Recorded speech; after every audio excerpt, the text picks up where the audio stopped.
So things have to change. Piggybacking on that, I think that would make things saturated, you know, bringing in, which I personally didn't vote for I vote against it because we have enough issues already with parking and communication and tuition hikes to add to that dilemma. So I really didn't see where, you know, adding a football team would actually help. Well, let me you know, everybody has a right to have an opinion. That's right. What's great about this country. From a business person's perspective, it would be the biggest financial advantage for the school that you could do. Because you create loyal alumni who write big checks. If you go to the University of Georgia, you look at all the assets over there, yeah. that comes from alumni. Where do alumni come from? They support football. University, they're a dog.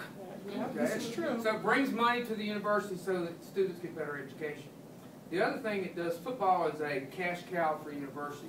That's what funds all the athletics, except basketball. It's what funds all the athletic programs that don't self-sustain themselves. We got women volleyball. It's a loser in terms of money. They have to give scholarships out, and the ticket revenue is zero for all intent and purposes. I used to go to Auburn baseball games when I was at Auburn. You'd have 15 people in the audience. So football is a cash cow. That generates the dollars to do everything else. Is it going to affect parking? Depends on where they build it, actually. If they build it away from, and I've heard different discussions about where it might be built, they can minimize traffic.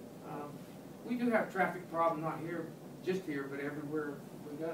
So adding a football team is a business decision. And there are so many other advantages. Suddenly KSU, you do a Division I program, which is where Dr. Pat wants to go, it puts KSU on the map so that if you're in Texas or you're in North Carolina, you know KSU because they're a Division I football team. That helps you with federal grants. That helps you make sure that you bring in students that raise the overall quality of education. You get to bring in better faculty members. It just has a relationship all the way down. It's a pure business decision. So why doesn't it happen in West Georgia, or Pardon? Georgia Southern, or Georgia State? Georgia Southern. Why hasn't all that financial success happened for the schools?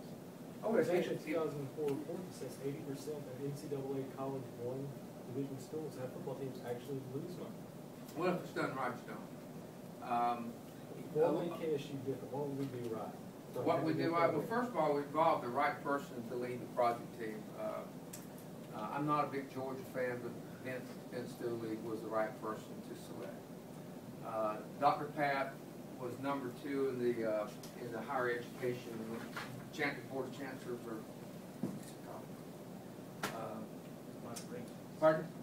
Board of Regents? Yeah, Board of Regents. Yeah. So he knows how the money flows and how it works. Plus, he's a shrewd businessman.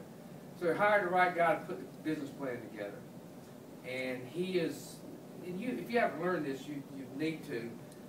Debt is horrible. Don't have debt. How many of you ever listen to Dave Ramsey? If you got credit cards, tear them up. Don't have debt. What Dr. Papp is doing is getting the financing together before the project goes forward with contributions from various organizations. They may end up having to borrow some money, but the idea is don't let debt burden bring you down. A lot of colleges don't set up the business plan right. I'm just going to make this up because I don't know Georgia Southern situation. They have enough money for 10 scholarships. They want to win, so they offer 20 scholarships. They don't do a good job of marketing the business, or they have a losing team or whatever. There's a lot of things that go along with that. But at the Division I level, if you put the right kind of program together, it's a cash cow. Auburn's arch enemy is the University of Alabama. The University of Alabama's football team funds the university. So it really depends on how you do it. It's like there's about 4 large trucking companies in the United States. There's probably a good ones. There's probably 4 that are lousy. What's the difference? They both got access to the same capital. They both got the same access to the same trucks. They both can have access to the same truck drivers. They're all on the same road. So why is one successful and one not? Leadership, management leadership. That's the difference. That's the differentiator between businesses that are run crappy and those that are run well. It's in today's world you can get money, capital, assets, technology anywhere. So the difference between winners and losers is the quality of your leadership, period. So that's the same thing with athletic programs. If you don't do it right, you can lose money, just like the company would. What about the professors getting raises? And I mean, it seems like a lot of energy is going toward the athletic department, but what about keeping these quality professors that we have here without them having to work a second job to make ends meet? You know, you're getting down into the weeds in the university, so I don't know that they haven't got raises. I'm sorry, but I don't know why they got raises. I'll get back to the investment. I mean, we were talking about leadership and economics. Yeah, That's what I'm there with you. Yeah. As this university grows and its recognition, its esteem, and all that kind of stuff, and it's doing it, by the way. This is becoming a well-known university internationally. Its MBA program, for example, now is on the top 20 best value kind of MBA program. Then when that happens, you grow financially the company because you start getting an influx of dollars. A lot of financial support for faculty members comes from research grants.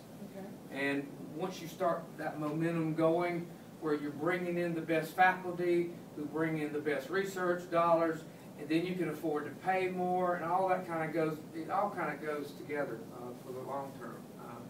My youngest son graduated from Georgia Tech 2 years ago.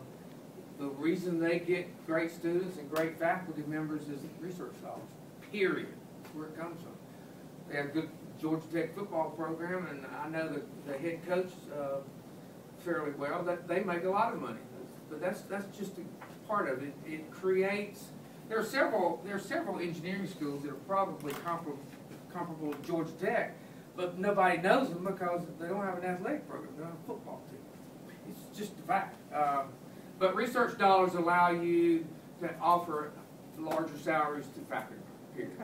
I have worked with universities a good portion of my career, and I don't know very many faculty members that don't do consulting projects as well. I mean, anywhere. It's always been that way, at least in my experience. It's a decision. You can live in a very cheap fashion, or if you want to live at a higher level, you do consulting work or part-time work, and really, in some respects, it enriches yourself as a teacher. I was involved in a project 25 years ago at Southern Company where we were trying to look at all the power plants in the Southern Company system, and our goal was to take $500 million out of the operation and maintenance budget without having a degradation of the equipment. And so we hired an executive strategic planning guy. His name was Bob Miles. Published a lot of books. He taught at Harvard and Yale, and again back to Emory University. Very rich in research dollars. Brought Bob in. Bob made on the university at that time. His salary was $80,000 with the university. His consulting salary was $1.2 million. What does that say? Okay, but the point is, everything he did in the consulting role, he brought into the classroom. And he did high-end work for General Electric. Texas Instruments was one of his clients, and he got better and better to demand more and more money. So I honestly don't know any faculty member that I've ever worked with that didn't also do work on the side. That's not because they don't get paid well. It just helps their own standard of living, and also helps them enrich their teaching material. Thank you. Let me walk through a couple other things real quick. I went through my resume.